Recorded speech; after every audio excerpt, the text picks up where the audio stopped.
Ladies and gentlemen, family, guardians, staff, friends, and most importantly, graduates. It's an honor for me to be here today to present such a time-honored, prestigious, and globally recognized award such as this. Indeed, it's an extreme honor for me to present this year's Academy Award for Excellence in the World of Cinema to none other than Peter Shrekovich.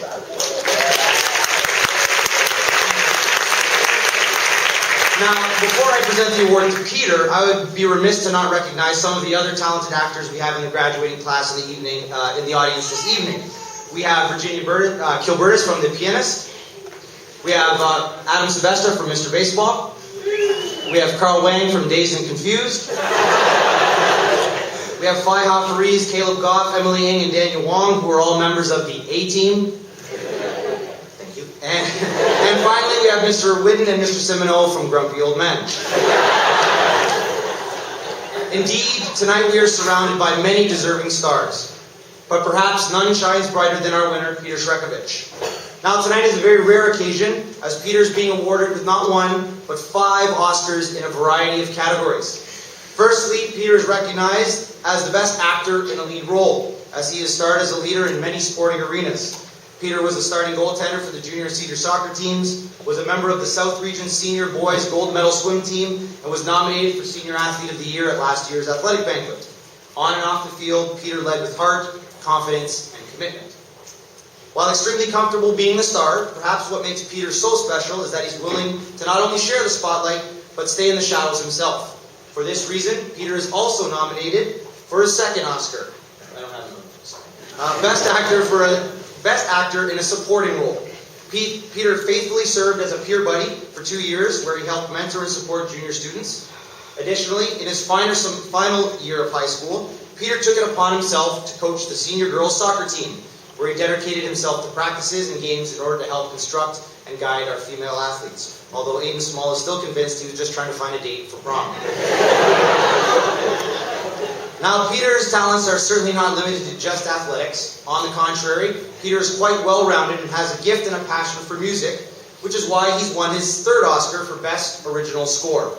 Peter not only scored or achieved a 94% in his final year of music, but was an invaluable member of the senior band. Yay, horn section, wherever you are. There we go. And also took a leadership role as a member of the band executive. Peter's involvement with the music department led to his 4th award, Best Costume. I mean, it takes a very special man to wear a full-size, real pumpkin on their head in front of the entire school and an assembly. Indeed, Peter, you'll be remembered for that costume change and all the other characters he became as an MC extraordinaire at almost every concert night, assembly, and event. And finally, the big award, Best Director. It was under Peter's direction that the Boys Athletic Association rose to new heights last year. As our head communications officer, Peter helped lead successful initiatives such as Movember, Intramurals, and the Inside Ride. As a result of his exemplary work, Peter was awarded the BAA's highest award last year, which was voted on by its membership and is a symbol of the respect one commands from their association. I'm almost done, Mr. Fraser, I swear. I can see her waving, my 3 minutes are up. This is just like the Oscars. I'm sure they're going to cue the music at any time. I mean, we've talked, what have I missed? Athletics, academics, music, pumpkin on your head. I'm sure there's something else. Oh, that's right. I remember it like it was yesterday. Mr. Wakelin, I have an idea. And sure enough, after 8 months, many retakes, edits, and rewrites, not one but 2 original Godfathers took the entire Riverdale community by storm. Thanks to Peter's vision of an Italian Riverdale mafia family, the BAA rose to YouTube fame with close to 2,000 views. Names like Bojin, Alexic, Plitus, and Don Wakelin became household names. Peter, you not only directed a film, but an entire BAA, and infused the school with a level of spirit and cohesion that I've never seen. Your script and movie has and will continue to impact more people than you possibly know. And for that, and all you've done, you are our award winner, and now our valedictorian. Therefore, you are entrusted with your last role, and perhaps your biggest, to write and recite an original script that encompasses the many stories and stars we have here tonight. Some are dramas, some are romances, some are comedies. But just like all your bodies of work, I'm sure you will be award-winning. Ladies and gentlemen, it's my honor to introduce our first multi-Oscar winner and valedictorian, an athlete, a musician, a wise guy, an academic, and a godfather, Peter Shrekovich.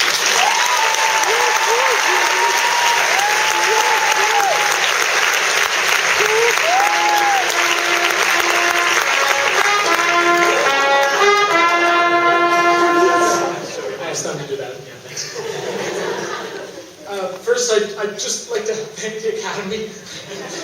We did it!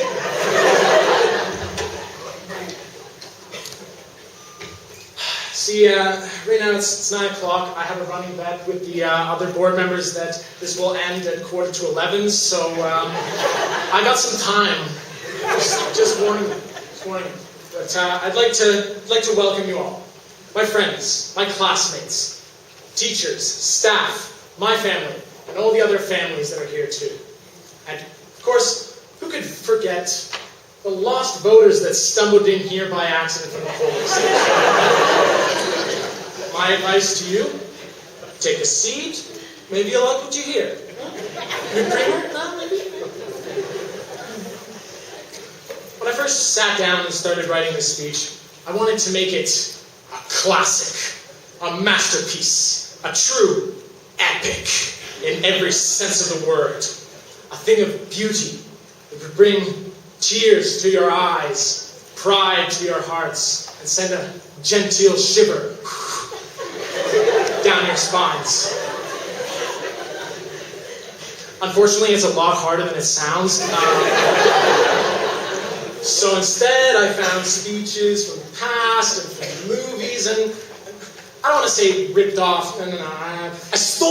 I stole from them. So, here it is. I hope I don't get sued for copyright. I have a dream that I could have a summer without any work to do. But then, they gave me an offer I couldn't refuse. And so now, you expect me to talk. And I know that's what I'm here to do, and I will do it. But frankly, my dear, if you can't handle the truth, in Houston, we have a problem.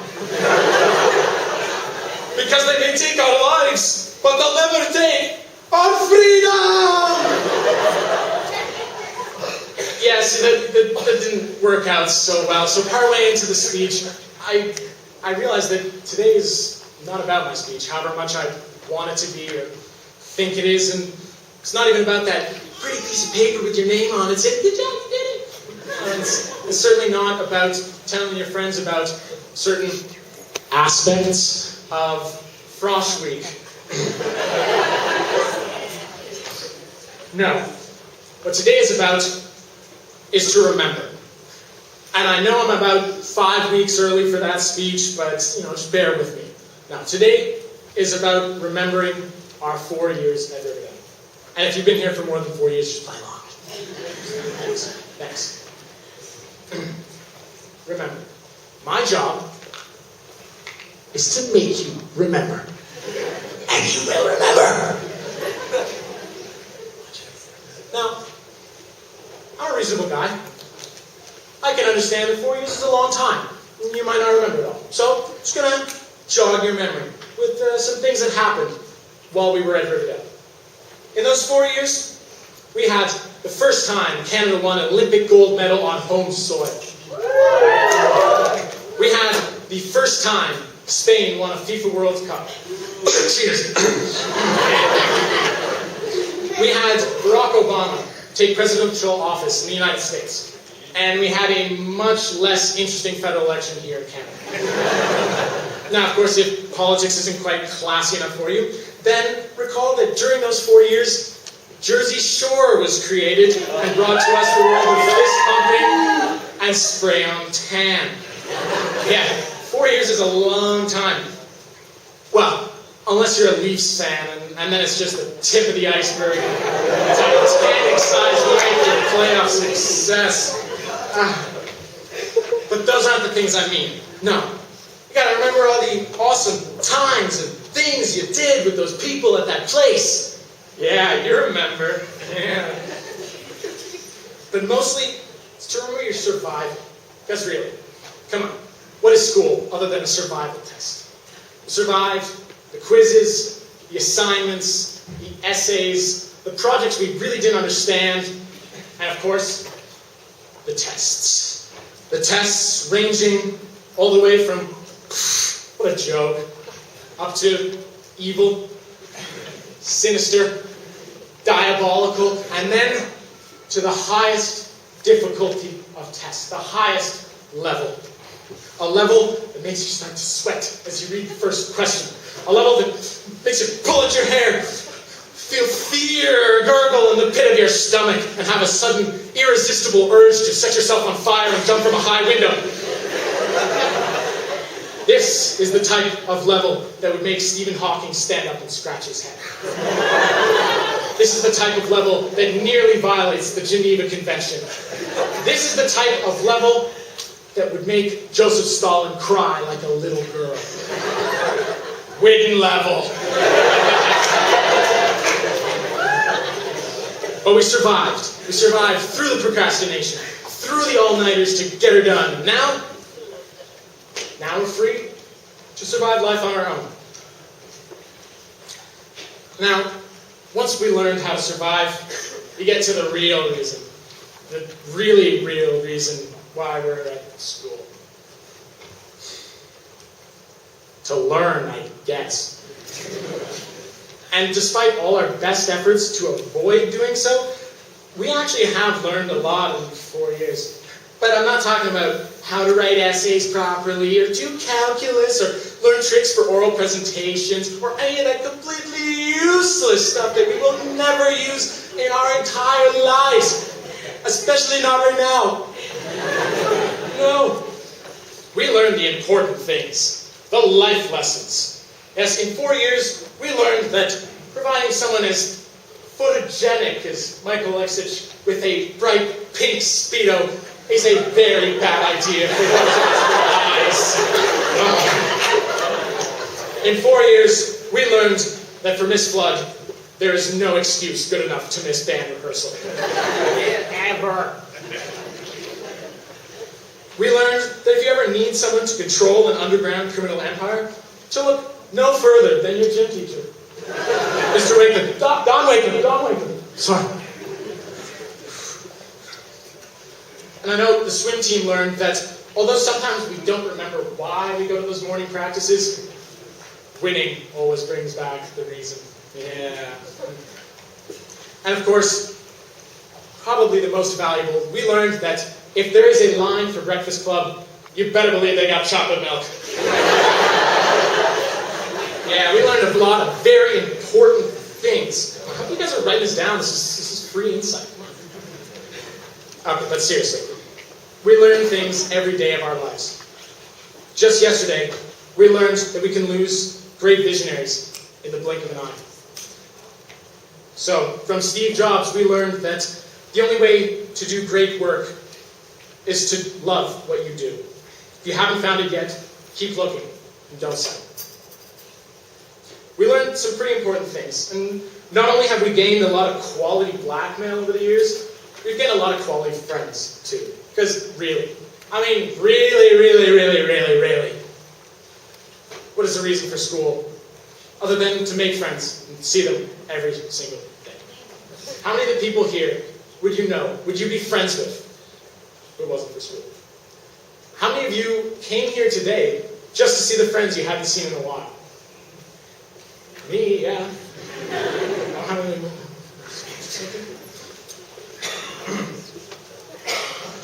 And now, as you trade in your fake diplomas for the real ones in the office, you begin the first day of the rest of your lives. Well, actually, that's a complete lie, because technically we've been off since, like, June. So, as you trade in your fake diplomas, you begin the 101st day of the rest of your lives. And yes, I actually counted. It works nicely. We survived. We learned. We even made some friends along the way. And now truly is the time to remember. We're not the events that shape the world. No, we're better than that. Come on. No. The events that shaped you, that changed you from grade 9 into what you are today. As I've said already, 4 years is no short period of time. Riverdale has been a part of our lives for 4 years. It is a part of who we are now. And even though the Leafs haven't won in those 4 years, or even 40, I'd like to think that all of us have won in one way or another. So before we go our separate ways and make what we can of ourselves, we must remember Riverdale. When I say Riverdale, I don't mean any of the separate elements, like the work, or the building, or even the classes. No. I mean all of the things that happened because you went to this school and not another one. I mean all of the friends you made because you were here and nowhere else. When I say Riverdale, I mean the things that were made possible by your choice to come here. I mean the 4 years. 4 years of making trouble for teachers. 4 years of panic as you realize you decided to do the next morning. 4 years of arguing, even though you know you can't win, but doing it just for the hell of it. Something I never do. If anyone wants to talk about that, we'll be outside after. And of course, 4 years of having that thing in your locker and not knowing what it is or how it got there or why it's moved since last you checked. But not only does it matter what we did in this time, it also matters what the time represents. 4 years was not just surviving class, but surviving your classmates. 4 years was getting to know your teachers, even making friends with them. 4 years was learning, truly, how much you were going to miss everyone. 4 years was all jokes, fights, laughs, and tears. 4 years, frankly, was just 4 years. And one day, it may mean nothing to you. But today, it should. Today, it does. Because 4 years was high school. 4 years was Riverdale. Thank you.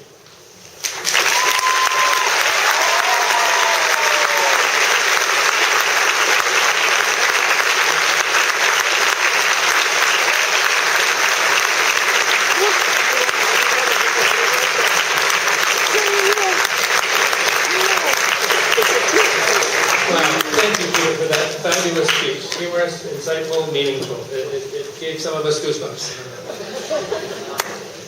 Now, before you get to go and change your fake diplomas for your real diplomas, there's a little bit of business that we need to take care of. After the graduates get to sing their last time the school song.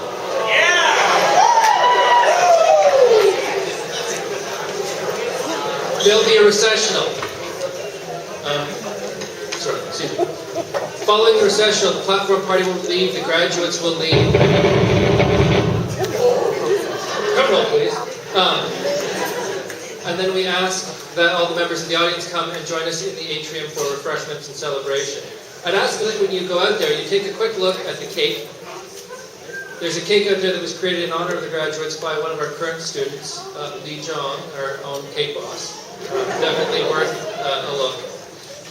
But before that too, I'd really like to take this opportunity to thank all of you for coming. Thank all of you for missing the Leafs home opener. I need to point this out. Mr. Bullen had tickets, and he's here. See how much you mean to us?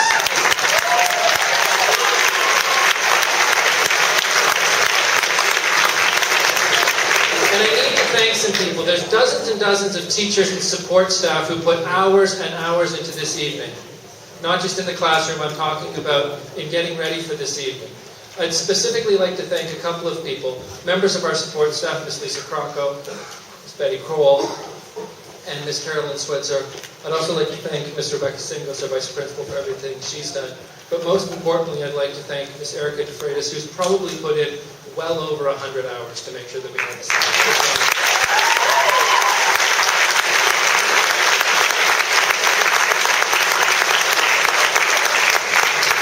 And so graduates and guests, I ask you to rise to sing our school song.